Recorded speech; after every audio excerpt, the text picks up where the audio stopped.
오늘 말씀의 제목은 2021년도 교회 표어입니다. 우리가 이미 여러 번 선포했지만 다시 한번 힘차게 한번 선포해 보겠습니다. 같이 읽겠습니다. 그리스도 안에서 행하라. 올해 이 표어의 배경이 되는 말씀은 에베소서입니다. 신학자들은 에베소서를 가리켜서 이렇게 말합니다. 우리 기독교 신앙의 가장 권위 있고 가장 완벽한 개요이다. 6장으로 된 짧은 서신서이지만 신앙의 핵심, 정수가 담겨져 있다라는 말이죠.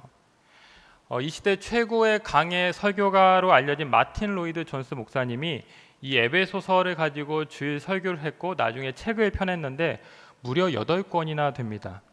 이 에베소서의 신학적인 내용이 얼마나 깊고 방대한지를 엿볼 수가 있죠. 에베소서의 주제를 1시간에 모두 다룬다는 것은 불가능한 일이지만 3단계 구조를 통해서 에베소서 주제를 어느 정도 파악할 수가 있습니다. 신약 문지방 넘기라는 책을 쓰신 오종윤 목사님은 이 에베소서의 3가지 키워드를 이렇게 말을 합니다. 그때, 지금, 그러므로.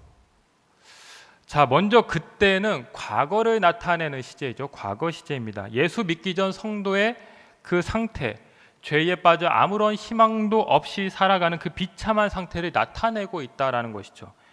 에베소서 2장 2절로 3절 말씀을 보시면 그때에 너희는 그 가운데서 행하여 이 세상의 풍조를 따르고 공중의 권세 잡은 자를 따랐으니 곧 지금 불순종의 아들들 가운데서 역사하는 영이라.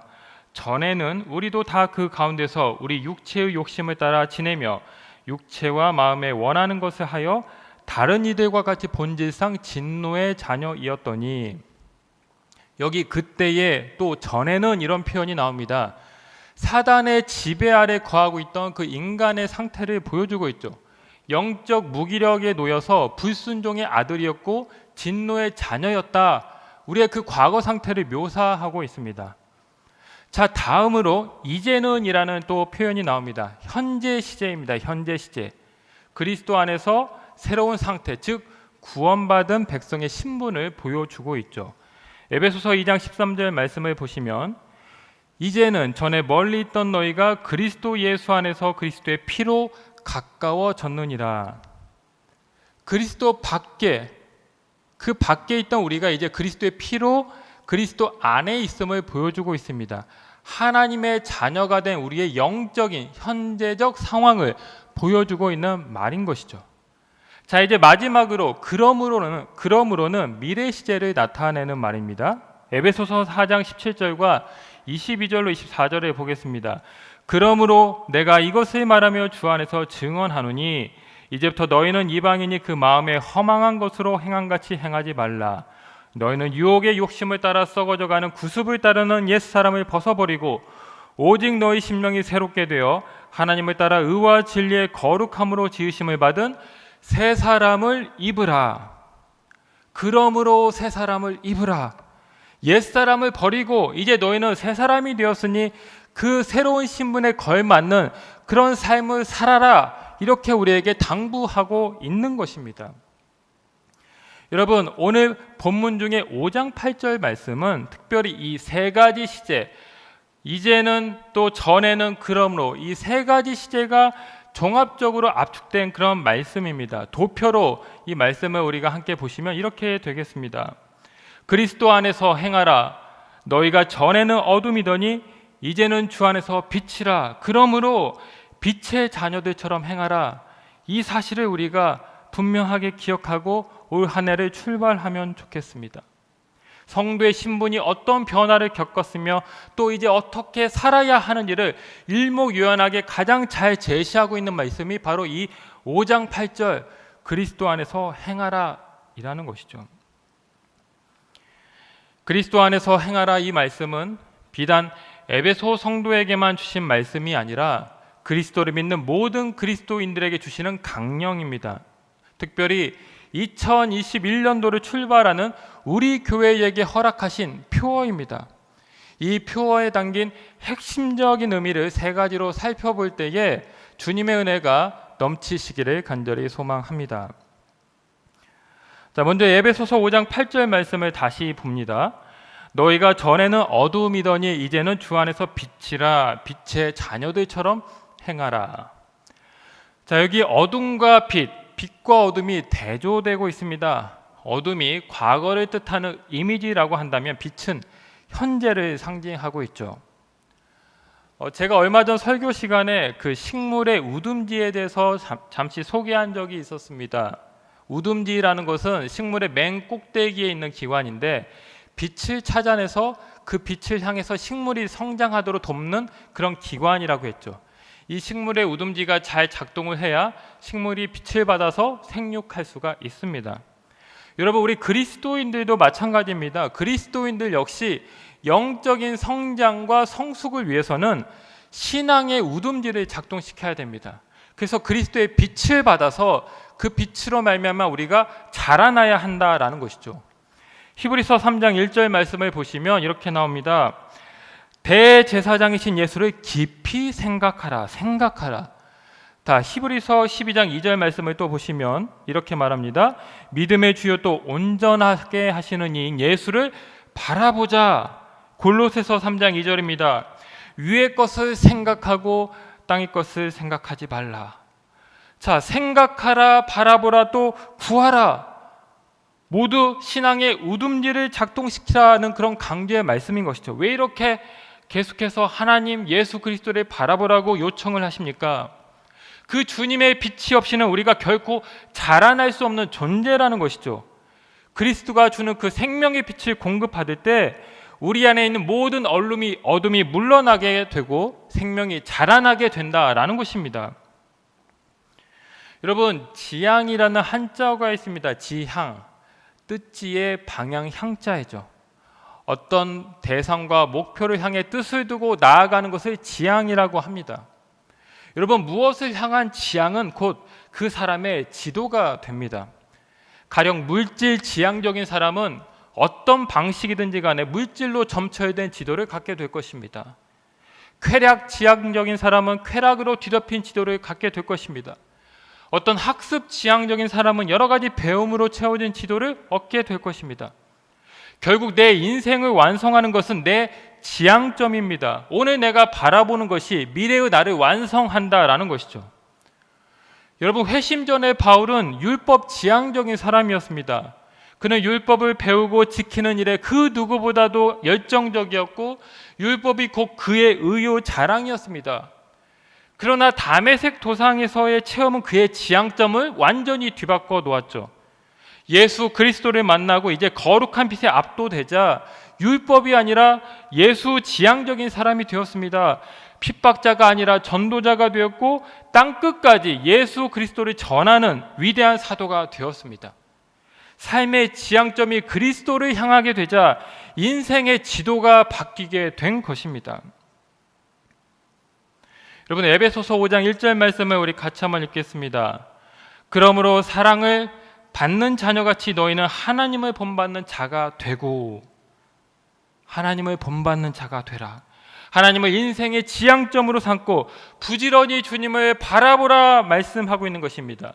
그리스도를 향해 달려가는 삶, 그리스도의 빛으로 어둠을 몰아내고 예수 그리스도의 장성한 분량에까지 자라나라고 당부하고 있는 것입니다. 성경 다음으로 많이 읽힌 베스트셀러라고 하죠. 또 기독교의 고전 중의 고전, 그리스도를 본받아라는 책이 있습니다. 1427년에 초판이 나왔는데 종교개혁에 지대한 영향을 끼쳤고 또 감리교 창시자인 그 존 웨슬리의 회심에 또 지대한 역할을, 결정적 역할을 한 그 책입니다. 이 책의 저자 토마스 캠피스가 바로 제일 책 첫 장, 1장에서 이렇게 말을 합니다. 누구든지 진실로 빛 안에서 살기를 원하고 마음의 모든 흑암에서 구원받기를 바란다면 그의 가르침을 따르고 그가 걸어가신 길을 본받아야 한다. 빛 안에 거하고 빛 안에 머물며 그의 길을 본받으라, 이렇게 그가 외치면서 그의 책을 열었다라는 것이죠. 그렇습니다. 우리가 빛 안에 거하기 원한다면 우리는 빛 대신 주님 안으로 들어가야 됩니다. 그리스도는 내 인생의 어둠을 물리치시는 참 빛이 되십니다. 오늘은 신년 두 번째 주일이면서 교회력으로는 주연절 첫째 주일입니다. 여러분, 주연절이 무슨 뜻인지 아십니까? 성탄절 이후에 시작되는 이 주연절은 한자로는 주님 주자에 나타날 현자 절기절로 이루어져 있습니다. 영어로는 에피파니, 주님이 나타나신 그런 날, 이런 뜻을 가지고 있습니다. 하나님의 말씀이신 예수께서 인간의 몸을 입고 성육신하신 것을 기념하면서 주님의 말씀과 생애를 곰곰이 돌아보고 묵상하는 절기가 주연절이다라는 것이죠. 주연절 다음에 사순절이 시작이 됩니다. 여러분, 예수님은 어떤 분으로 이 땅에 오셨을까요? 어떤 사역을 감당하셨습니까? 한 가지 확실한 것이 있습니다. 그것은 예수님이 거룩한 삶을 사셨다라는 것이죠. 그분은 광야 40일 기도를 통해 자신을 정결하게 한 다음에 사역에 임하셨습니다. 바쁜 공생의 기간에도 틈틈이 산에 오르셔서 기도를 하셨습니다. 안식일이며 회당에 가서 말씀을 전하셨습니다. 백성들, 제자들과 더불어 지내시면서 하나님의 나라를 이루어 가셨습니다. 다시 말해서 한시도 허송세월하지 않으시고 늘 주님 하나님 안에 거하는 거룩한 삶을 살아내셨다라는 것입니다. 앞서 주님을 지향해야 된다라고 말씀을 드렸습니다. 주님을 본받아야 된다 강조했는데, 그러기 위해서 반드시 필요한 것이 있습니다. 무엇일까요? 바로 거룩한 삶입니다. 주님 안에 거하는 거룩한 습관이 필요하다라는 것이죠. 5장 8절 말씀을 우리 같이 한번 읽겠습니다. 너희가 전에는 어둠이더니 이제는 주 안에서 빛이라, 빛의 자녀들처럼 행하라. 여기 주 안에서라는 말이 나옵니다. 주 안에서. 바울의 전매 특허적인 표현입니다. 그가 쓴 서신서에 보면 거의 90회 이상 나오는데, 이게 무엇입니까? 주님 안에 머물러야 된다. 예수님이 늘 하나님 안에 거하시면서 기도하고 말씀을 전했던 것처럼 너희도 주님 안에 머물 때 우리의 전 존재가 새로운 피조물로 변화가 된다. 주님을 닮을 수 있다라고 말한 것입니다. 바울의 또 다른 서신서죠. 골로새서를 보시면 역시 같은 내용을 강조하고 있습니다. 2장 6절로, 골로새서 2장 6절로 7절 말씀 같이 한번 읽겠습니다. 시작. 그러므로 너희가 그리스도 예수를 주로 받았으니 그 안에서 행하되 그 안에 뿌리를 박으며 세움을 받아 교훈을 받은 대로 믿음에 굳게 서서 감사함을 넘치게 하라. 그 안에서, 그 안에 주님과 동행하는 삶을 소망한다면 먼저 주님께 삶의 뿌리를 내려야 된다라는 것이죠. 주님 안에 걸 때 비로소 세움을 받게 되고 주님의 양분을 공급받아서 마침내 풍성한 열매를 거두는 그런 인생으로 거듭나게 된다라는 것입니다. 여러분, 헨리 나우엔이라는 영성신학자가 있습니다. 제가 개인적으로 참 좋아하는 분인데, 이분이 영성에 대한 책을 수십 권이나 쓴 그런 영성의 대가였습니다. 참 엄청난 탁월한 업적을 그런 남긴 분인데, 이분에게도 늘 풀리지 않는 숙제가 있었다고 합니다. 그것은 늘 마음이 걸핏하면 흐트러지고 영적인 유혹이 올 때에 흔들리는 그런 어려움이 있었다라는 것이죠. 그래서 이것을 어떻게 해결하나 늘 고민이었는데, 한 번은 인도의 마더 테레사 성녀 그 수녀님을 만날 기회가 있었습니다. 그래서 이분이 그분에게 자신의 고민을 다 털어놓으면서 조언을 구했습니다. 어떤 조언을, 도움을 나에게 주실까 기대를 하면서 이제 대답을 들었는데, 이렇게 그 수녀님은 말을 했다라고 합니다.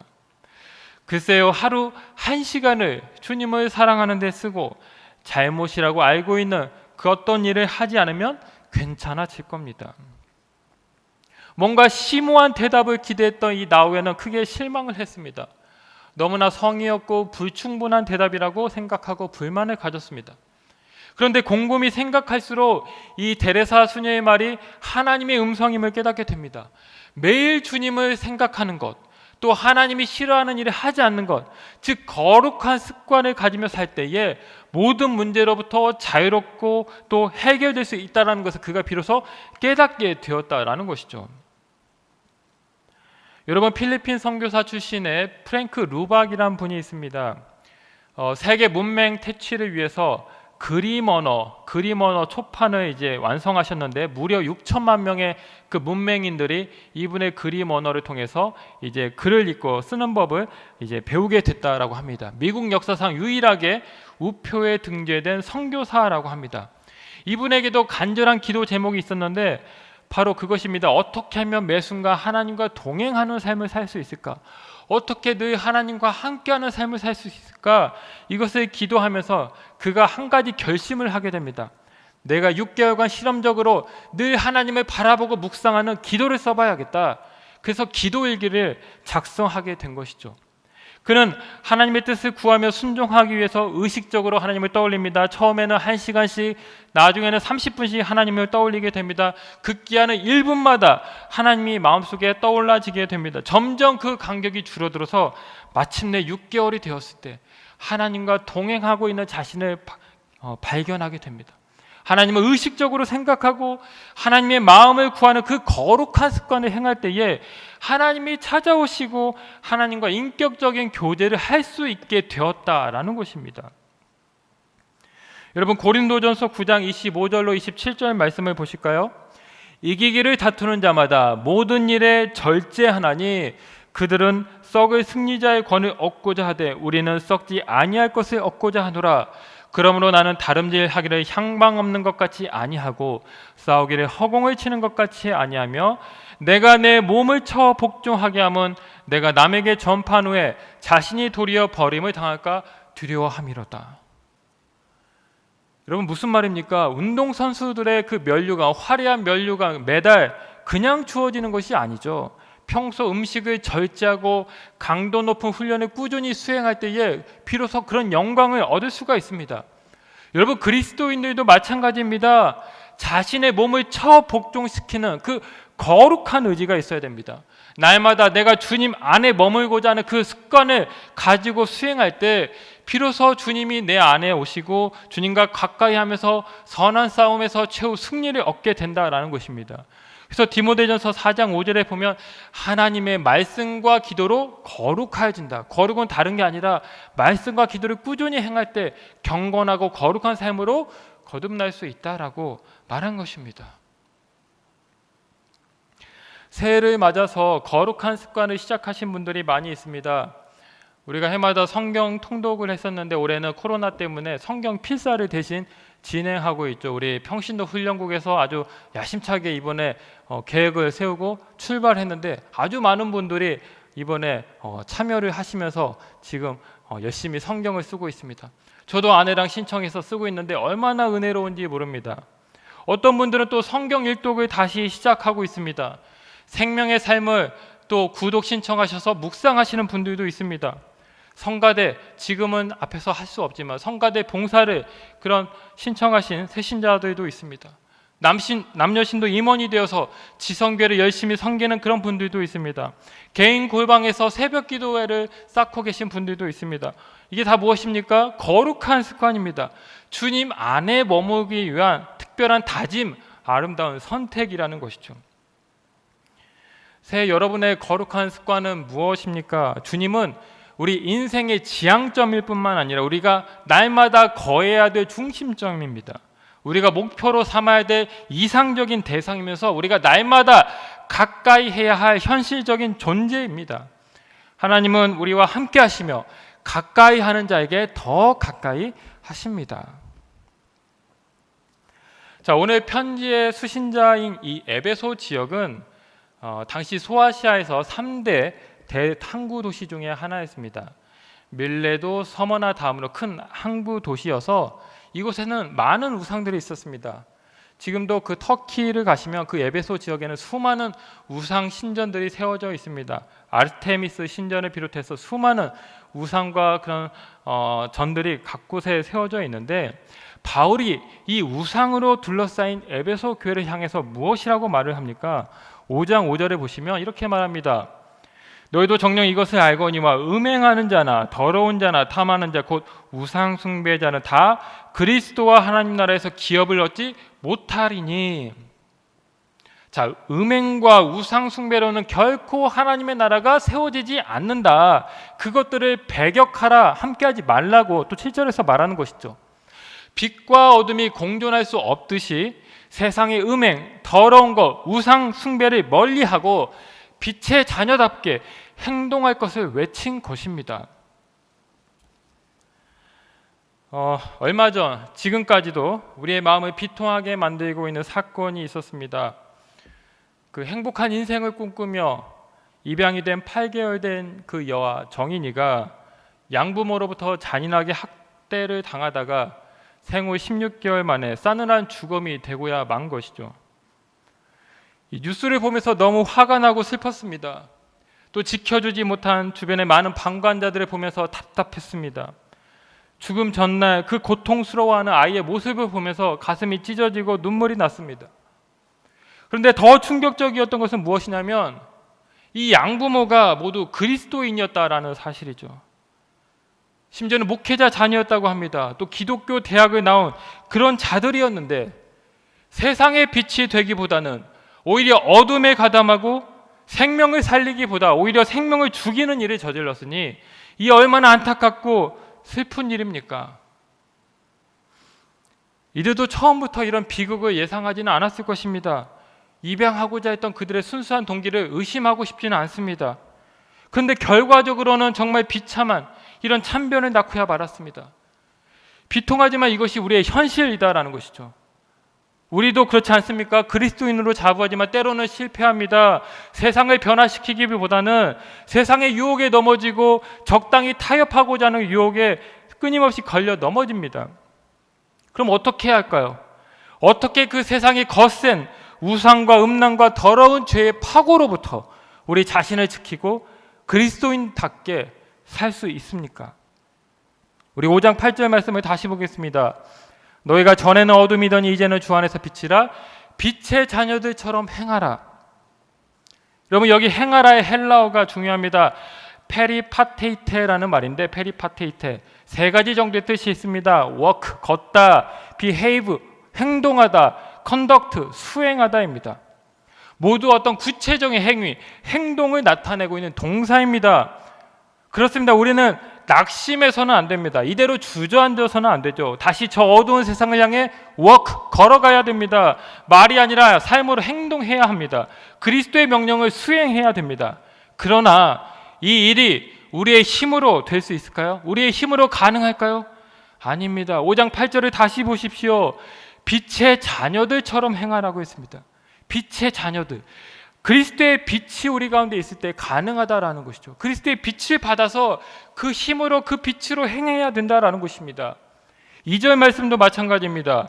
2절 말씀 보시면 그리스도께서 너희를 사랑하신 것 같이 너희도 사랑 가운데서 행하라. 그리스도가 우리를 사랑하십니다. 우리를 위해 자신을 제물로 바치셨습니다. 그러니 그 사랑에 힘입어야 됩니다.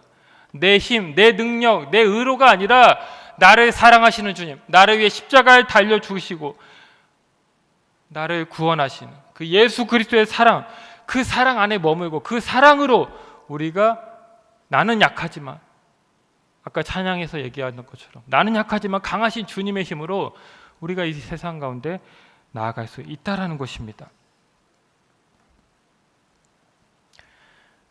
계속되는 한파로 온 나라가 꽁꽁 얼어붙었죠. 그런데 최근에 우리의 마음을 아주 훈훈하게 한 소식이 있었습니다. 바로 그 강원도에 사는 한 익명의 사람이 코로나로 어려움을 겪는 사람들에게 도움을 주라면서 무려 3억 원을 기부한 것이죠. 이 사람은 그전에도 연말이며 수천만 원씩 기부를 했다라고 합니다. 그런데 이번에 코로나로 많은 사람들이 생계 어려움을 겪자 3억 원을 이제 기부했는데 정말 자신을 알리지 않고 또 나눔을 실천했다는 것이 참 우리를 감동하게 합니다. 저는 이분이 기독교인인지 아닌지는 잘 모르겠습니다. 그런데 여러분 이분의 행동이 어떤 행동입니까? 내 이웃을 내 몸과 같이 사랑하라고 하신 그 주님의 말씀, 그 말씀을 실천한 행동 아닌가요? 오른손이 한 일을 왼손이 모르게 하라, 그 말씀을 실천하신 주님의 그 아름다운 사랑 아닙니까? 여러분 톨스토이 기독교 작가이죠. 이 톨스토이가 사람은 무엇으로 사는가 이 단편을 썼는데 여기에서 인생과 관련한 세 가지 중요한 질문을 제시했습니다. 사람에게 있는 것은 무엇인가? 사람에게 허락되지 않는 것은 무엇인가? 사람은 무엇으로 사는가? 이 세 가지 질문을 이 짧은 단편 속에서 풀어내고 나중에 답을 제시하는데 두 번째 질문, 인간에게 허락되지 않는 것이란 무엇입니까? 바로 자신에게 필요한 것이 무엇인가를 아는 지식, 이것은 허락되지 않는다라는 거예요. 즉 인간은 단 1분 1초도 앞을 내다볼 수 없는 어떤 유한한 존재임을 우리에게 일깨워주고 있고, 자, 첫 번째와 세 번째, 사람 안에 있는 것은 무엇이냐, 또 사람은 무엇으로 사느냐, 여기에 대한 답이 무엇이라고 말합니까? 바로 사랑입니다. 사랑. 정말 우리 안에 사랑이 있을까? 또 우리가 정말 사랑하면서 살아가고 있는가? 이런 의문이 들 때가 사실이지만 우리에게는 사랑의 씨앗이 다 심겨져 있고 이 사랑을 통해 생명을 살려내고 있으며 사회가 유지되고 있음을 말하고 있다는 것입니다. 3억 원을 기부한 사람들, 수십억의 그 기부 금액을 채워서 지금도 사람들이 계속해서 기부를 실천하고 있는 것들, 이런 주변에 있는 많은 모습들을 보면 실제로 우리 안에 사랑이 있다는 것을 우리가 깨닫게 된다는 것이죠. 여러분, 3주 전에 실시한 정교인 설문조사 결과가 오늘 발표되었습니다.